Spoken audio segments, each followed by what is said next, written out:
भगवान लीला पुरुषोत्तम, मर्यादा पुरुषोत्तम प्रभु श्री राम की मंगलमयी कथा का हम सभी लोग श्रवण लाभ प्राप्त करें। उसके पूर्व श्रद्धा भाव से भगवान के मंगलमय नाम का संकीर्तन कर लें, पश्चात भगवान की पावन चर्चा श्रवण करेंगे। श्री राम जय राम जय जय राम, श्री राम जय राम जय जय राम, श्री राम जय राम जय जय राम, श्री राम जय राम जय जय राम, श्री राम जय राम जय जय राम, श्री राम जय राम जय जय राम, श्री राम जय राम जय जय राम, श्री राम जय राम जय जय राम, श्री राम जय राम जय जय राम, श्री राम जय राम जय जय राम, श्री राम जय राम जय जय राम,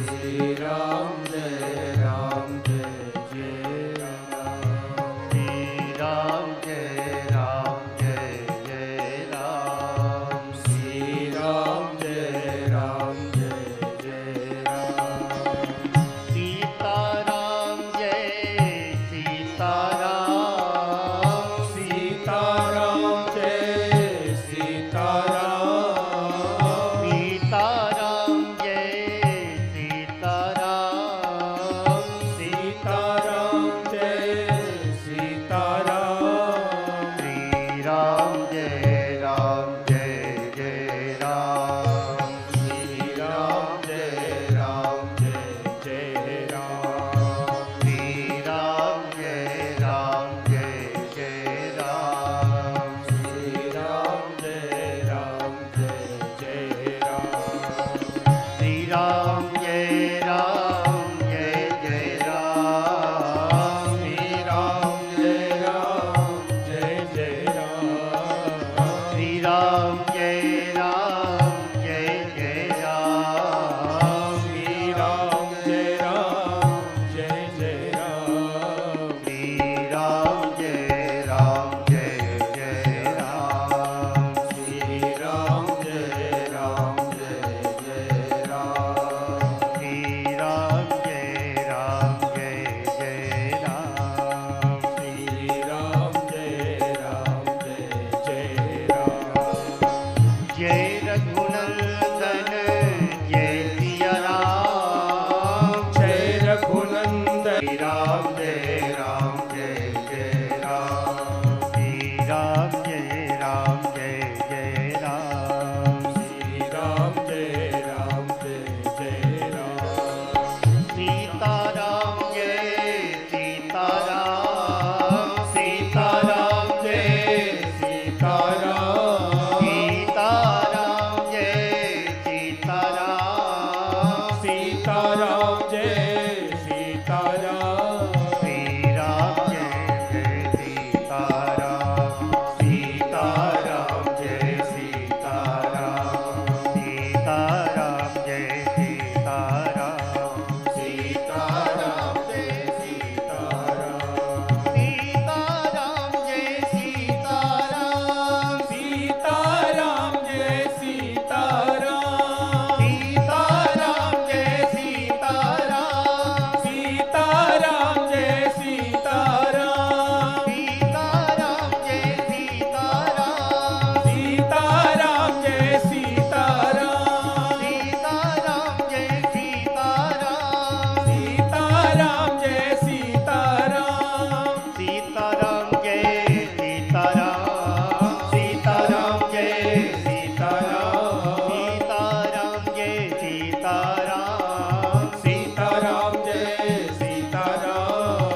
रामचंद्र भगवान की जय। श्री राधा कृष्ण भगवान की जय। श्री हनुमान जी महाराज की जय।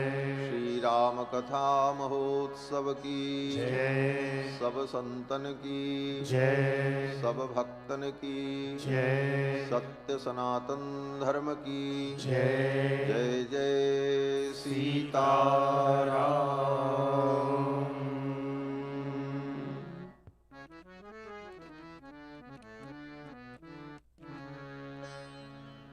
अनंत करुणा वरुणालय सौशील्य वात्सल्य आदि अनंत गुण गंभीर कौशल्यानंद वर्धन भगवान श्री रघुनंदन, जिनकी अकारण करुणा के फलस्वरूप हम सभी लोग श्री रामायण जी की मंगलमयी चर्चा और भगवान की दिव्य लीलाओं का यथामति यथागति आस्वादन कर रहे हैं। भगवान की कथा के सुरसिक श्रोता आंजनेय श्री हनुमंत लाल जी महाराज, जिनकी भावमयी उपस्थिति भगवान की कथा में सर्वदा सर्वत्र विद्यमान रहती है, इस श्री राम कथा महोत्सव के मुख्य यजमान श्री लक्ष्मीकांत उपाध्याय जी, सपत्नीक सपरिवार, उनके समस्त पुत्र पौत्रादि परिजन पुरजन बंधुजन एवं इस भव्य समारोह को मूर्त रूप प्रदान करने वाले भगवान श्री राम की पावन भक्ति की प्रेरणा सबको देने वाले श्री ईश्वर उपाध्याय जी, जिन्होंने अपने सहयोगियों के सहयोग से यह भव्य दिव्य कार्यक्रम आयोजित किया। श्री राधा कृष्ण संस्कार मंच के सभी पदाधिकारीगण, कथा में आए हुए सभी विशिष्ट अतिथिगण, श्रोतागण,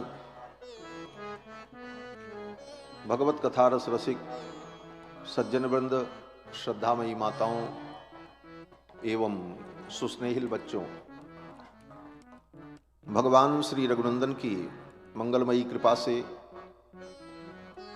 विगत 7 दिनों से हम सभी लोग निर्विघ्नता पूर्वक भगवान श्री राम की पावन चर्चा श्रवण कर रहे हैं।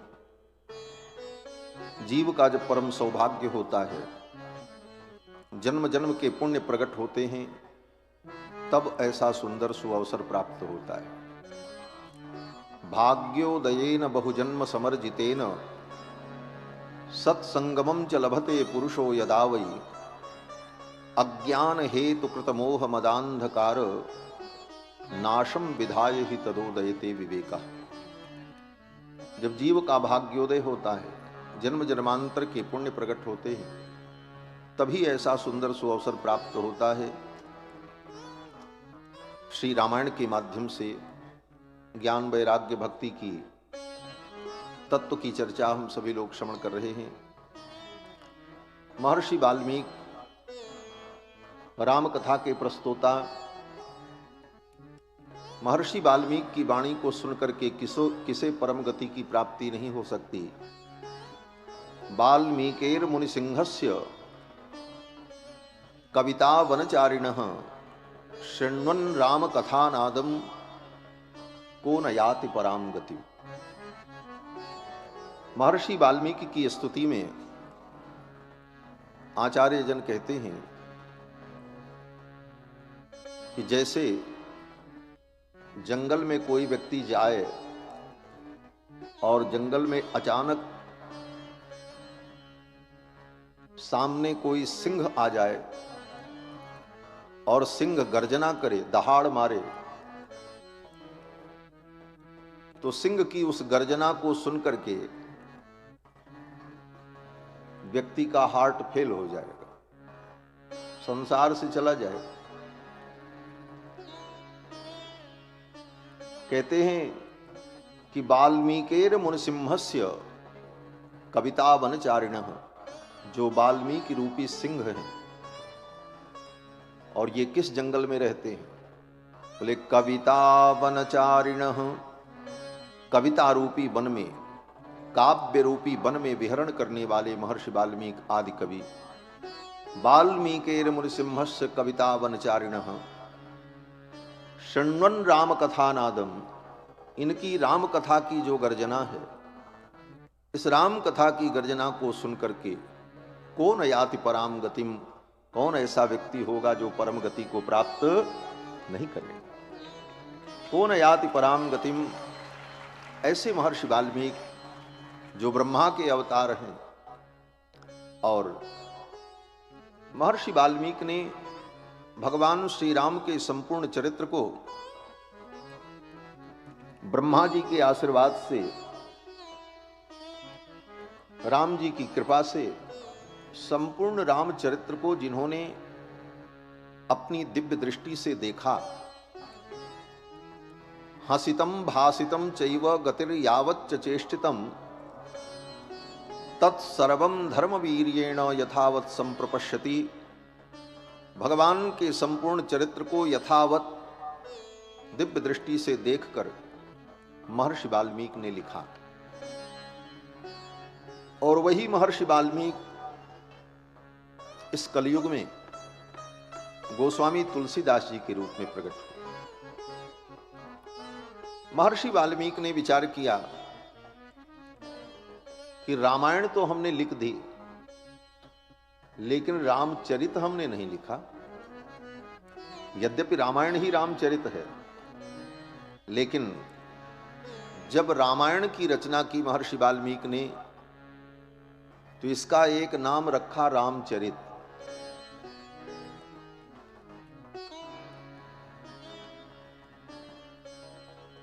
यह पठेद रामचरितम सर्व पापैः प्रमुच्यते, इदं पवित्रं पापघ्नं पुण्यं वेदैश्च सम्मितं, यह पठेद रामचरितम सर्व पापैः प्रमुच्यते। महर्षि वाल्मीकि कहते हैं कि इस पवित्र काव्य को, पुण्यमय काव्य को, पाप का नाश करने वाले इस काव्य को जो पढ़ता है, यह पठेद रामचरितम, इस रामचरित को जो पढ़ेगा, सर्व पापैः प्रमुच्यते, समस्त पापों से मुक्त हो जाए। तो महर्षि वाल्मीकि ने ग्रंथ का एक नाम रामायण रखा और दूसरा नाम रामचरित। फिर महर्षि ने विचार किया। रामचरितमानस के प्रारंभ में ही गोस्वामी पाद कहते हैं, नाना पुराण निगमागम सम्मतम यद रामायणे निगदितम। नाना पुराण निगम आगम सम्मत जो राम कथा है, रामायणे मया निगदितम, मेरे द्वारा जो कहा गया रामायण में, क्वचित अन्यतोपि, उसके अतिरिक्त भी अन्यत्र जो राम जी की चर्चा है, स्वांतः सुखाय तुलसी रघुनाथ गाथा भाषा निबंधमति मंजुल मातनोति, उसे मैं भाषा में निबद्ध कर रहा हूं और भाषा में निबद्ध करके सबके लिए सुगम बना दिया। और रामायण में आदि मध्य अंत भगवान का नाम ही व्याप्त है। यही मह रघुपति नाम अधारा, यही मह रघुपति नाम उदारा, अति पावन पुराण श्रुति। भगवान का नाम जो समस्त श्रुति शास्त्र का सार है, वही नाम रामायण के आदि मध्य अंत सर्वत्र व्याप्त है। और भगवान का नाम तो समस्त कल्याण का मूल है। कल्याणानाम निधानम कलिमल मथनम, भगवान का नाम समस्त कल्याण का निधान है। निधान माने निदानम आदि कारणम, आदि कारण को निदान कहते हैं। तो कल्याणानाम निधानम, समस्त कल्याणों का जो कारण है वो क्या है? बोले राम जी का नाम। कल्याणानाम निधानम, और समस्त कल्याण राम नाम में ही प्रतिष्ठित हैं, इसलिए समस्त कल्याण का वो निधान है। कल्याणानाम निधानम। कलिमल मथनम, कलयुग का जो मल है, दोष है, उसे मथ करके दूर कर देने वाला। कलिमल मथनम। पावनम पावना नाम, ये भगवान का नाम पवित्र को भी पवित्र करने वाला है। आप कितने भी पवित्र हो जाओ, लेकिन भगवान का नाम लेने पर ही पूरे पवित्र हो गए, ये बात है। किसी व्यक्ति ने मुझसे एक बार पूछा, पावना नाम च पावनम,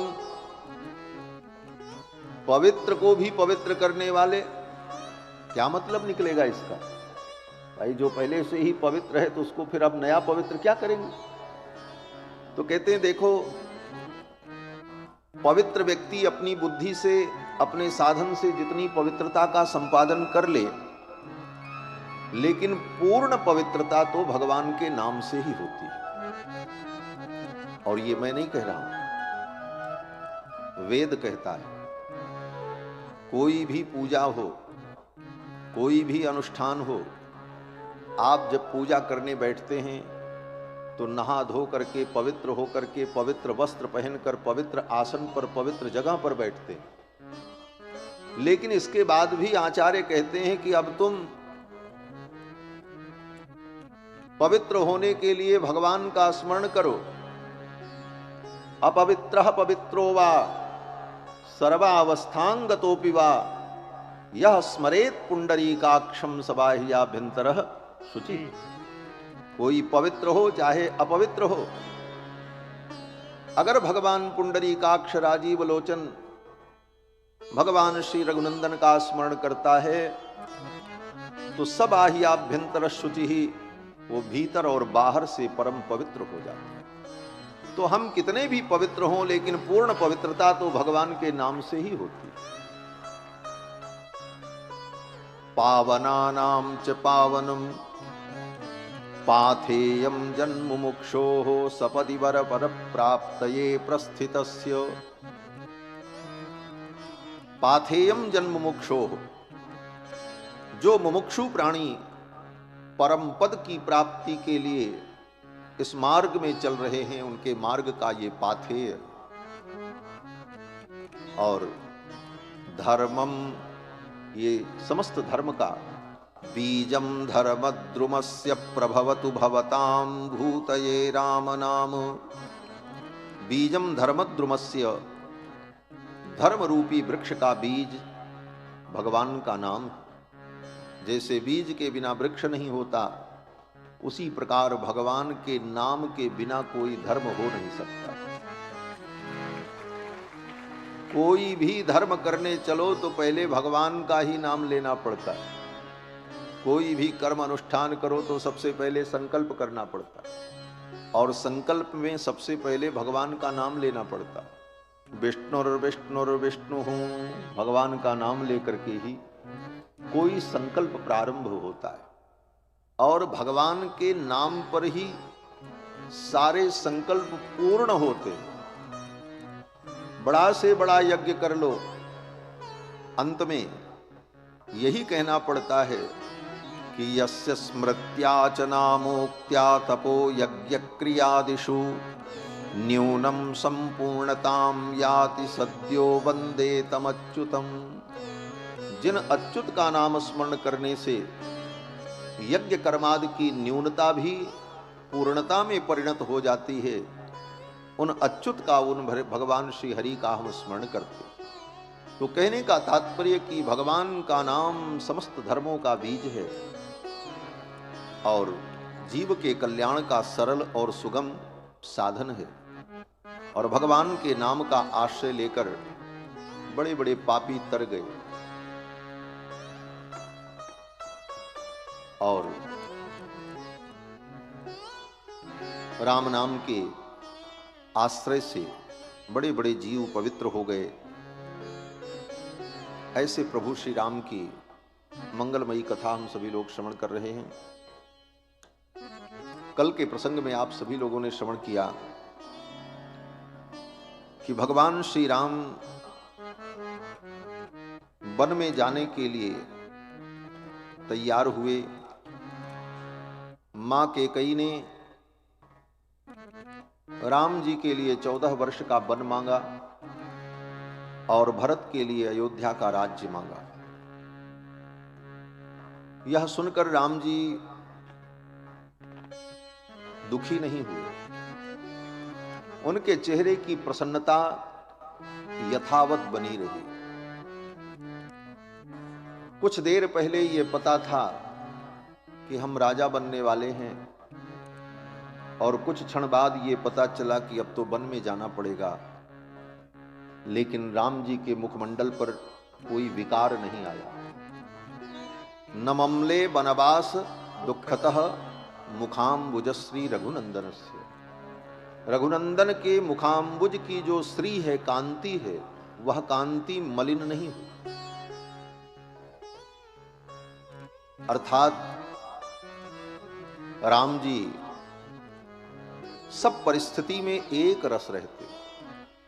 यही परमात्मा का लक्षण है। जो परिस्थितियों के कारण परिणाम को प्राप्त करे वो परमात्मा नहीं होता। परिस्थितियों के अनुसार जिसमें परिवर्तन दिखाई पड़े वो जीव हो सकता है, माया हो सकती, और जो एक रस रहे उसी को परमात्मा कहते हैं। राम जी एक रस है, रसो वैसः एवायम लब्ध्वानंदी भवति। तो राम जी के मुखमंडल पर किसी प्रकार का विकार नहीं आया। प्रसन्नता पूर्वक भगवान श्री राम ने कहा कि अहम हि सीताम राज्यम च प्राणान्निष्टान धनानि च। अपना राज्य, अपनी प्रिय पत्नी सीता, यहां तक कि अपना प्रिय प्राण भी अगर भरत के लिए मुझे त्यागना पड़े तो मुझे त्यागने में कोई कष्ट नहीं होगा।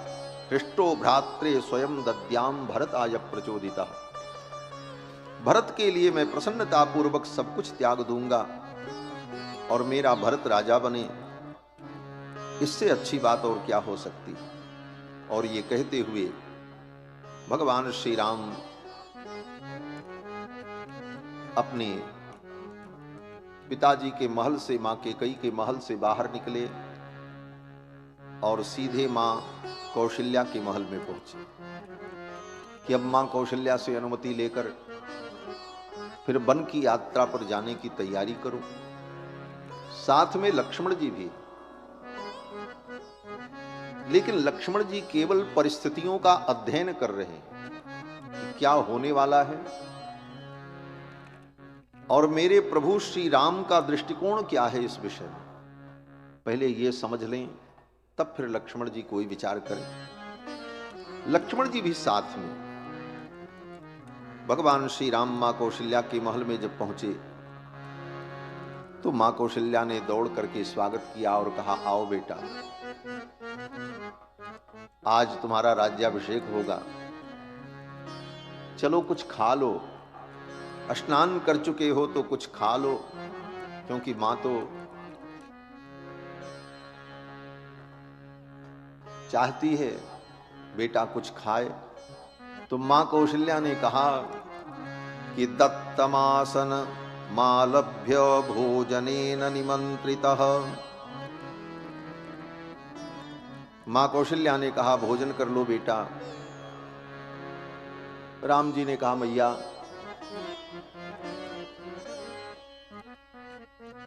मां कौशल्या ने कहा, तात जाऊं बलि बेग नहाऊ, जो मन भाव मधुर कछ खाऊ।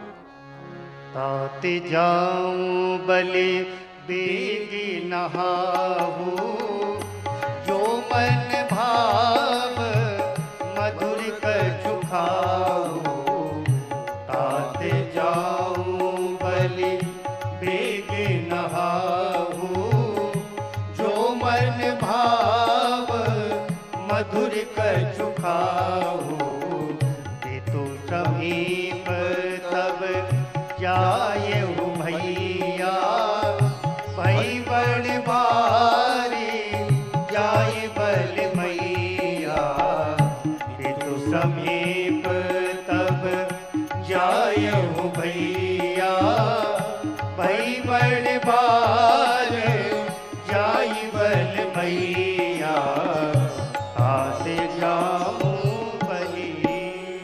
मैया ने कहा, राम कुछ खा लो। राम जी ने कहा, माँ अभी मुझे कुछ नहीं खाना है, मैं तो आपको प्रणाम करने आया हूं विदा होने के लिए। माँ कौशल्या ने कहा, कहां विदा होने के लिए, क्या बात है? भगवान श्री राम ने सारी घटना माँ कौशल्या को बताई। राम जी के वनवास का समाचार सुनते ही माँ कौशल्या भूमि पर गिर पड़ी और मूर्छित हो गई। महर्षि वाल्मीकि कहते हैं कि सा निकृत्येव सालस्य यष्टिः परशुना बने, पपात सहसा देवी देवतेव दिवश्च्युता। जैसे वृक्ष की डाली को काट दिया जाए और कटते ही वो डाली भूमि पर गिर पड़ती है, उसी प्रकार मां कौशल्या यह समाचार सुनते ही भूमि पर गिर पड़ी। कुछ देर बाद मां कौशल्या को जब चेतना आई तो मां कौशल्या ने कहा, राम मैं मर क्यों नहीं गई? यही दिन देखने के लिए मैं जी रही थी। विधाता ने मुझे क्यों जीवित रखा?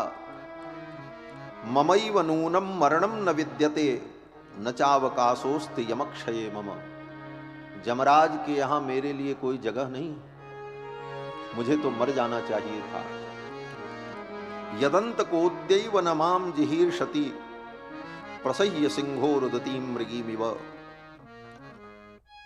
मां कौशल्या रोती हुई कहने लगी, राम अगर तुम वन में जाओगे तो मैं भी तुम्हारे साथ चलूं। किस प्रकार से?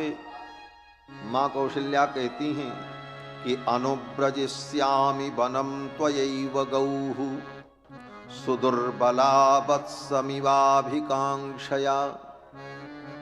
जैसे गाय कितनी भी दुर्बल हो, लेकिन उसका बछड़ा अगर कहीं जाने लग जाए तो वह दुर्बल गाय भले चल न पाती हो, लेकिन वो अपने बछड़े के पीछे ही चलती है, अपने बछड़े के पीछे पीछे वो चल पड़ती है।